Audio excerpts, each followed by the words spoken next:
नमस्कार मंडळी. तर हे चणे आपण नेहमी जेवणामध्ये बनवतो, पण प्रत्येकाची बनवण्याची पद्धत वेगवेगळी असते. तर आज मी ही रेसिपी घेऊन आलेली आहे. तर हे बघा, चणे भिजत ठेवले होते. त्यानंतर ते छान भिजल्यानंतर स्वच्छ धुवून घेतले. त्यामध्ये पाणी आणि थोडासा कांदा घालून उकळवून घेतले. चणे 4 शिट्टीमध्ये छान उकडले जातात.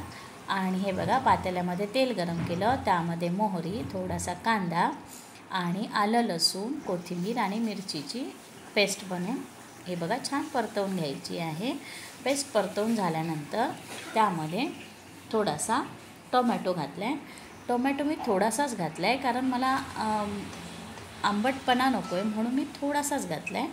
तर हे बघा, टोमॅटोही छान परतून झाल्यानंतर आपले लंकेचे मसाले तयार आहेत. तर यामध्ये लाल तिखट, मालवणी मसाला, त्यानंतर थोडीशी हळद आणि गरम मसाला आणि माझा रेग्युलर आवडीचा मसाला किचन किंग मी घातला होता, तो मी व्हिडिओ बनवायला विसरली. तर आता ह्यामध्ये मी भाजलेलं 2 चमचे वाटण घातले. हे बघा, आता आपल्याला ह्या मसाल्यांसोबत हे वाटणही छान परतवून घ्यायचं आहे.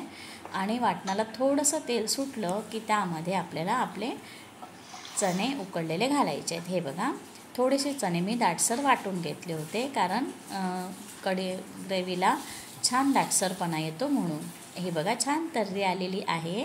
आता वरतून कोथिंबीर आणि मीठ घालून आपली चण्याचा रस्सा तयार आहे.